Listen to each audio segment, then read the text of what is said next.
Wakati jeshi la polisi mkoani Mwanza likisema hadi sasa halina taarifa yoyote ya alipo mjumbe wa mkutano mkuu wa Chama cha Mapinduzi CCM Daniel Chonchorio maarufu kama Choks, familia ya kada huyo imesema imeanza kuonja machungu ya ndugu yao kutoweka. Jana Ijumaa, kamanda wa polisi mkoa wa Mwanza Willibrod Mutafungwa alitoa taarifa kwa vyombo vya habari kuwa jeshi hilo hadi sasa halijui alipo kada huyo wa CCM, huku akiomba umma ama mtu yoyote mwenye taarifa itakayosaidia kupatikana kwake atoe taarifa kwa jeshi hilo.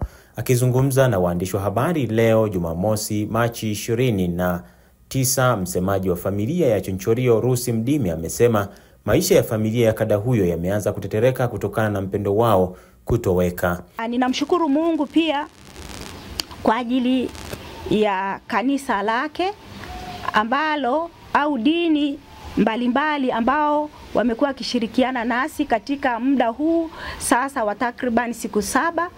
Tumekuwa tukipokea maombi ambayo wameendelea kumwombea mpendo wetu aliyetekwa. Daniel Chonchori amekuwa ni mtu wa watu. Hata katika vyombo vya habari, katika mitandao, tumeendelea kuona namna ambavyo watu wanamlilia Daniel. Wapo yatima ambao amekuwa akiwasaidia, wapo wazee, wapo wanawake wajane ambao Daniel ameendelea kugusa maisha yao. Hivyo Daniel amekuwa msaada katika jamii. Hivyo kama familia tunarudi tena. Tulileta jambo hili katika serikali.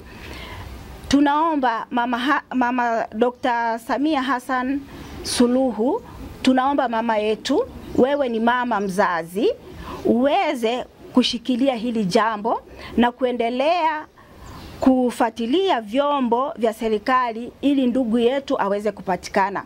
Sisi kama familia tunapitia changamoto nzito na tunakuwa na mambo mazito ambayo hatuelewi, maana siku zinaendelea. Leo sasa ni siku karibia ya 7. Hatujui ndugu yetu alipo. Na ndugu yetu alichukuliwa mchana kweupe na watu kama tulivyokuwa tumesema hapo awali. Waliongea naye kwa mazungumzo, wakamuingiza kwenye gari na mpaka hapo hatujampata. Hivyo sisi kama familia kilio chetu ni kuendelea kupaza sauti. Tunaomba wanahabari muendelee kupaza sauti, wanaharakati muendelee kupaza sauti, wananchi kwa ujumla tuendelee kupaza sauti kwa ajili ya majanga haya yanayoendelea kutokea. Mungu wetu ni Mungu mwenye haki. Mungu ambaye hatamani kuona watoto wake wakiharibiwa au kuuawa pasipokuwa na sababu. Hivyo hili likawe ni jukumu moja wapo sisi kama taifa tuendelee kukemea masuala haya ya utekaji. Masuala haya ya utekaji. Kwa mfano kama ndugu yangu hapa Daniel Chonchorio ameacha mke na watoto anao wadogo wanaomtegemea. Alikuwa ni mfanyabiashara mkubwa, alikuwa ni mwanasiasa ambaye serikali ingepiga kelele kwa ajili ya kumtafuta. Na hivyo sasa tunaomba, Chonchori sio mtu wa kawaida, ni mfanyabiashara mkubwa. Tumeendelea kusikia mambo mengi katika vyombo vya habari vinavyotufanya tuwe na sintofahamu. Lakini tunachowasihi Mama Samia Hassan Suluhu, mama yetu, ninarudi tena kwako.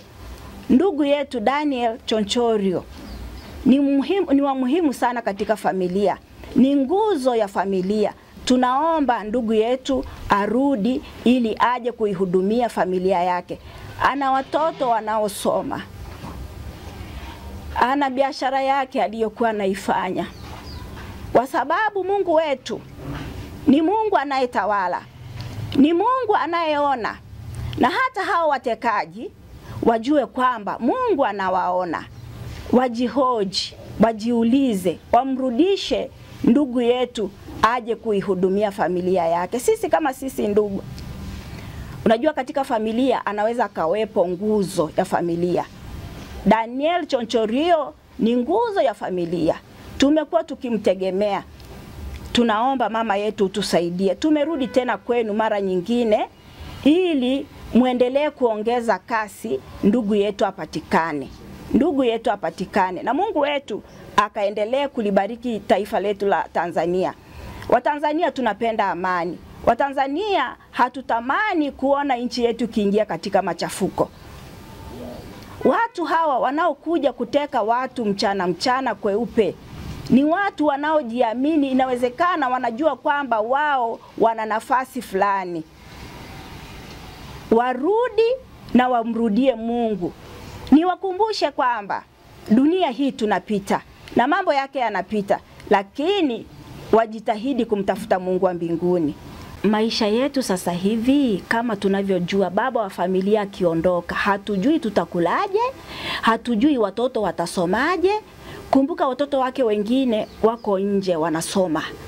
Atakaye beba huo mzigo ni nani? Na kumbuka sisi kwetu tuna hako ka kijana kamoja ambako kamekuwa ni nguzo ya familia, ambako kamekuwa ni nguzo ya jamii na hata familia kwa ujumla. Hatutakuwa na maisha. Tunajiuliza kama mama yetu Samia Hassan Suluhu asipoingilia kati, hatuna mtu mwingine tena wa kuweza kusomesha watoto hawa.